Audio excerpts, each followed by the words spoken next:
Welcome to another episode of Between Two Vulns with Dan McInerney and Marcello, the threat researchers here at Protect AI. We're going to do a little bit of different format this time. We're going to start off with the AI news and how it relates to security, followed by introducing our third addition to the team, Ethan Silvas, who is now handling a lot of the communications with all of you hunters and all of you people online and on the platform of huntr. So let's start off with just the AI news and how it relates to AI security. So here's number one. Jony Ive is now working on an AI device startup with OpenAI. Jony Ive, of course, being the genius developer, designer at Apple, who designed all of these Apple products to be super easy to use and everything. Now this follows a long line of AI devices. I think Rabbit was one of them. A new one came out called Claude, very similar to Claude. I don't know what everyone is naming the things odd for why that is. The humane thing, that was the humane thing was huge. The humane thing was interesting. But then I heard a lot of those got sent back. Yeah. The reason this is kind of interesting to us is because as these things, these AI devices continue coming out, there's going to be an open source alternative. So I'm praying that open source alternative puts their code for their device, which is probably gonna be like a Raspberry Pi that you can pin to your chest. I mean, there's no reason that it can't run on Raspberry Pi. Puts that code up on GitHub, and then we can add that into huntr. Because think about what this is doing. It opens up input attacks from the entire world around you. You're just wearing a device that can now be prompt injected, or I don't know, CSRF'd, RCE'd, whatever you can do to it from anyone in your vicinity. Yeah. It reminds me of those attacks where a commercial could play, "Okay, Alexis, buy this product." And it's well, all right, well, now you just bought that product, even though you didn't really want it. I would like to see somebody vocally CSRF somebody. That'd be interesting. It would be http://attacker.com. I feel like that'd be pretty obvious, but I mean, how are you going to stop it? Just cover their mouth? Just just them or something. I don't know. Always violence with always. Very violent person, actually, yes. So this is kind of interesting. I think those AI devices have a lot of potential to be useful. Auto translation, in-ear translations are going to be really cool, but they're all open to a myriad of attacks from just the world at large. Someone can call you and just attack you. So I'm looking forward to these becoming a little more ubiquitous, although so far I haven't really seen that much utility to them. I haven't seen anybody actually have an AI device on them outside of DEF CON, actually. Yeah. I've seen a couple of people at DEF CON with the Rabbit R1s, but other than that, it's not like I see people going around with AI devices yet. I think they'll be more ubiquitous. If you don't count your iPhone, I guess. Yeah. I'm not counting the iPhone because, whatever. But I think they will become more ubiquitous. Yeah, it'd be interesting. But it's interesting to see that they're now working with Jony Ive. Yeah. All right. Number two, we have 3 Mile Island. 3 Mile Island is a nuclear power plant that had a meltdown in the 60s or something. Yeah. I mean, had some crazy catastrophe, decades ago. I was in the chat for 3 Mile Island. And it's now reopening because Microsoft is starved for power. These LLMs and training these bots and everything takes, it's an infinite amount of energy. And I think what this kind of means is that everybody's going all in on the current paradigm of just making larger and larger LLMs, not necessarily investing in a smaller new paradigm of AI. Because before LLMs, we had traditional machine learning, XGBoost and stuff like that, narrow AI. But I really think that everyone is kind of just trying to hoard energy at this point. So 3 Mile Island is now reopening under a contract of 20 years with Microsoft. It's all about the compute power. At the end of the day, it's all about the compute power. Yeah, because Llama is a 405 billion parameter model. Yeah. ChatGPT, we're not actually sure how many parameters it has. That's true, right? Yeah, we don't know. I've seen hints from people like GeoHots that it's multi-trillions of parameters. So if you just keep increasing that parameter count, it does seem to be you just get a better output. Yeah. So now it's a race to energy. Yeah, and hardware and optimization, basically. Yeah, that's basically where it's going to all land in is who can create the most efficient hardware, who can create the most of a scalable. Yeah, I think the race though is to actually create a model that's so large it can actually solve the energy crisis itself. It starts creating its own chips and things. Yeah, that would do it. That is a black hole. That is when just the world ends, when it starts improving itself faster than humans can improve it. So from a security standpoint, yes, we're not going to be able to put 3 Mile Island on huntr. I apologize for that. Especially when the LLMs create hardware that the humans can't understand. I feel that's going to be oof. I don't know. That's when you unplug stuff. It works and we just don't even know. Yeah, that's when you start unplugging learning stuff. I mean, that's if you ask me, but I don't know. Unfortunately, we can't add that to huntr, but as a security risk, I do see that as like a legitimate threat. Oh, for sure. Yeah. All right, and finally, we have the big news. The big news being this month, GPT-01 was released. This is the newest model from OpenAI, and it's really, really interesting. Take a look at this picture here. Traditional LLMs use this massive amount of pre-training and this massive amount of post-training through like reinforcement learning, and then just a little bit of inference. Inference being when you type in a question, how long does it take the bot to answer it, to predict what the tokens should be that it responds with.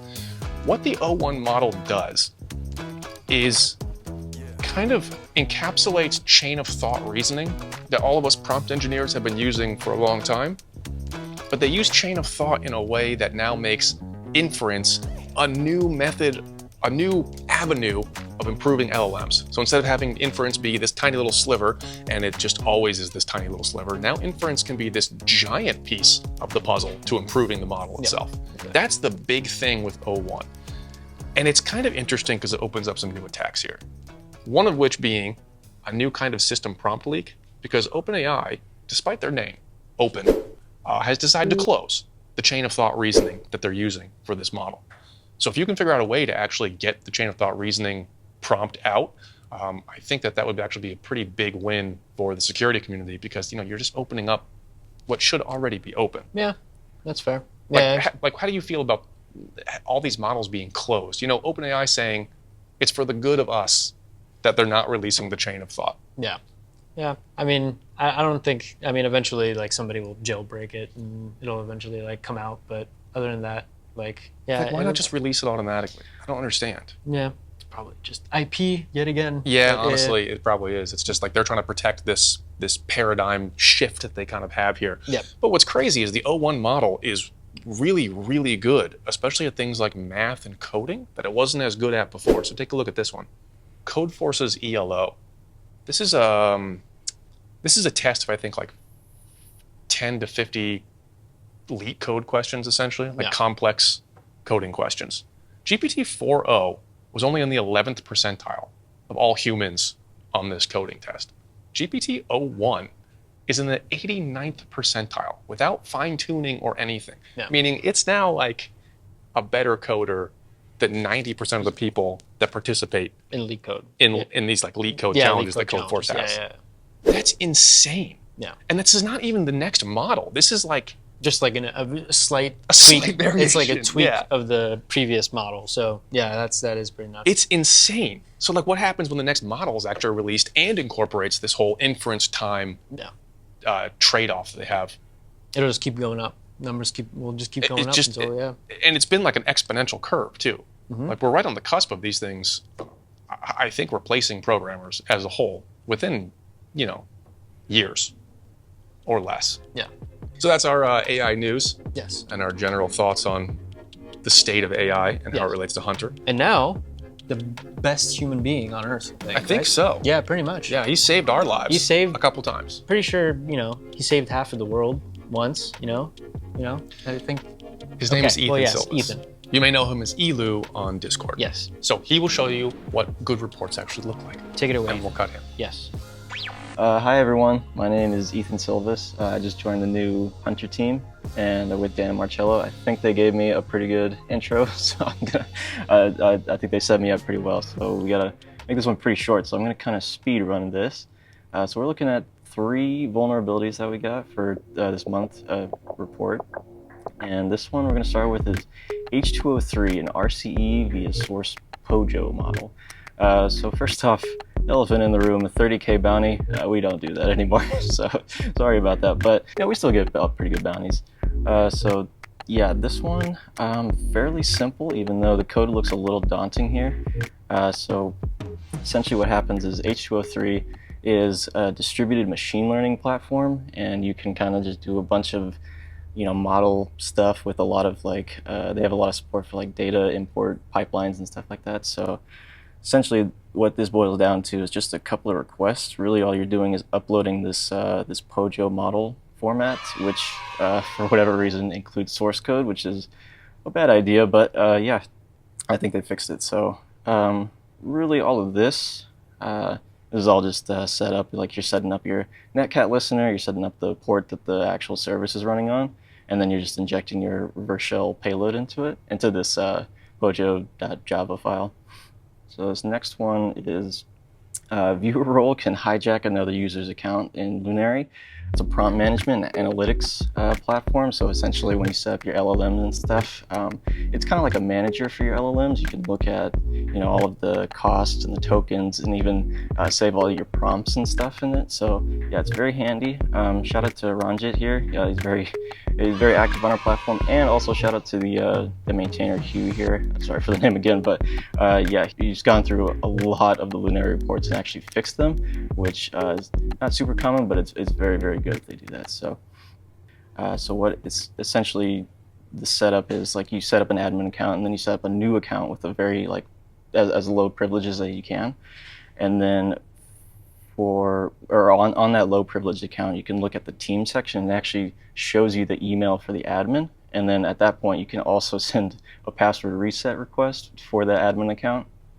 And once you send that request, you actually can use this other request /me/org, and you can actually see the token that they get from the password reset, and it's actually a good token. You can't brute force it or anything, but the trick here is that you can, even though it's not your account, you can still use that token to reset the password with this token parameter here. And yeah, you've got the admin account at that point, which very bad. You've got plenty of API keys in there. You potentially shut down the whole server, all that stuff. It's kind of essentially an RCE at that point. Yeah, I think that's it for this one. So yeah, sending it back to Dan and Marcello. Bye. And with that, that's the end of the show. Thank you, Ethan. Man of the hour again. Yeah, thank you. Thank you, sir. And yeah, like and subscribe. Smash, destroy, just obliterate that subscription button. Click the bell, right? There's a bell. These kids these days and all the fancy buttons that they have on YouTube. And also, if you submit good reports, because your report might actually be on the next episode of Between Two Vulns. And if you do wind up on the episode, you get swag. Well, it's now a thing. I just made that a thing, actually. So now we have to go. Now I actually have to follow up with that. But yeah, why not? We can do that probably. But yeah, there you go. That's the end of the show. So thank you for watching. See you next time.